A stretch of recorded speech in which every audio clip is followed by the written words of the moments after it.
বন্ধুরা, আজ আমি পাকা আমের মালপোয়া বানিয়েছি। এই যে দেখুন কত সুন্দর হয়েছে। একটা পিঠা আমি ভেঙে দেখাচ্ছি, দেখুন। এই যে দেখুন কত সুন্দর জালিদার হয়েছে। তাহলে বন্ধুরা চলুন আমি কি করে এই পাকা আমের মালপোয়াগুলি বানালাম। নমস্কার বন্ধুরা, আজ আমি বানাবো আমের মালপোয়া। এই যে আমি এখানে দুটো আম কেটে মিক্সার গ্রাইন্ডারে পেস্ট করে নিয়েছি। এখন আমি এই বাটি মেপে এক বাটি ময়দা নেব।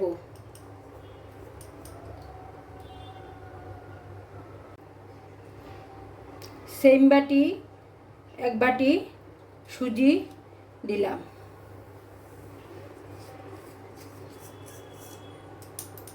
বাটিটার মাপটা ঠিক রাখতে হবে, কারণ যে বাটিতে ময়দা নেবে সেই বাটিতেই সুজি দিতে হবে।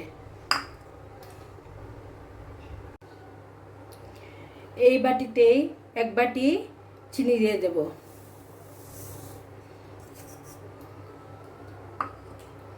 এবার ভালো করে মিশিয়ে নেব শুকনো উপকরণগুলি।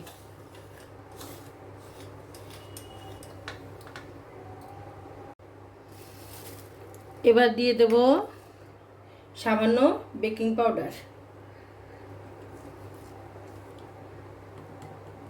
আর দিয়ে দেব সামান্য নুন। এবার এটাও ভালো করে মিশিয়ে নেব।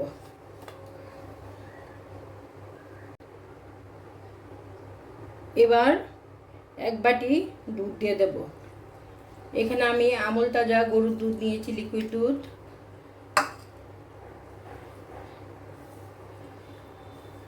এগুলো ভালো করে মিশিয়ে আবার দেখাবো। ভালো করে মিশিয়ে নিয়েছি। এবার আমি আমের পালটা দেব।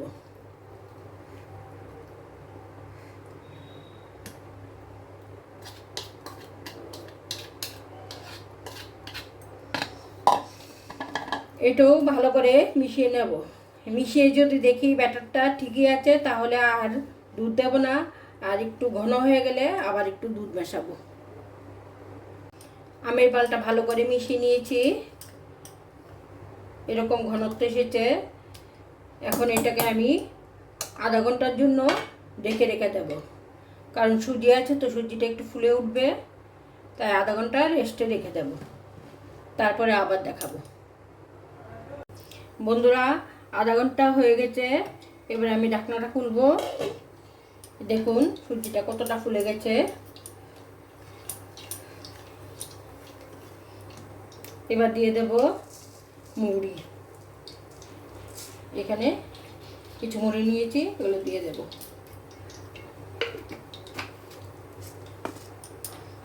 এবার এটা ভালো করে মিশিয়ে নেব। বন্ধুরা, মুড়িটা ভালো করে মিশিয়ে নিয়েছি। আর ঘনত্বটা আমি বলেছি আগে যে বেশি ঘন হলে আর একটু দুধ দেবো, কিন্তু ঘনত্বটা ঠিকই আছে। আর কিছু মেশাবো না, দুধ মেশাবো না, তাহলে বেশি পাতলা হয়ে যাবে। এখন আমি এগুলো ভাজবো। বন্ধুরা, আমি একটা কড়াইতে তেল দিয়ে দিয়েছি। তেলটা গরম হয়ে গেছে। গ্যাসের ফ্লেমটা লো টু মিডিয়ামে রেখেছি। এখন আমি পিঠাটা বানাবো। এখানে এক হাতা দিয়ে দেব।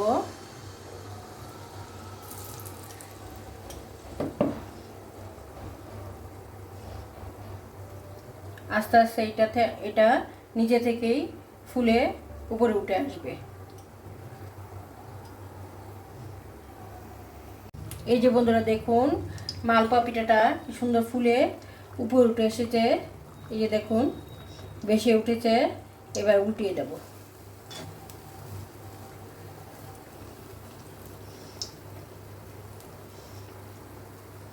বন্ধুরা, একটা পিঠা আমার ভাজা হয়ে গেছে। এই যে দেখুন দুদিকে লাল লাল করে ভেজে নিয়েছি।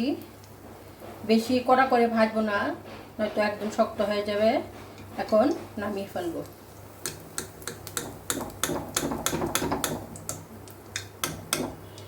এই পাত্রে নামিয়ে ফেলবো। দেখুন কি সুন্দর হয়েছে। এইভাবে আমি সবগুলো বানিয়ে আবার দেখাবো। এই যে বন্ধুরা দেখুন, অনেকগুলো পিঠা আমার বানানো হয়ে গেছে। আমের মালপোয়া, আরও অনেকটা ব্যাটার আছে, এইগুলো আস্তে আস্তে ভাজবো। মালপোয়া তো অনেকক্ষণ টাইম লাগে একটা একটা করে ভাজতে। এই দেখুন কি সুন্দর হয়েছে। একটা পিঠা আমি ভেঙে দেখাচ্ছি। এই দেখুন কতটা জালিদার হয়েছে। এই যে দেখুন।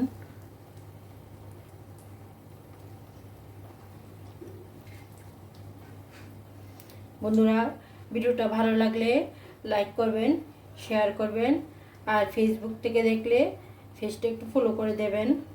নমস্কার।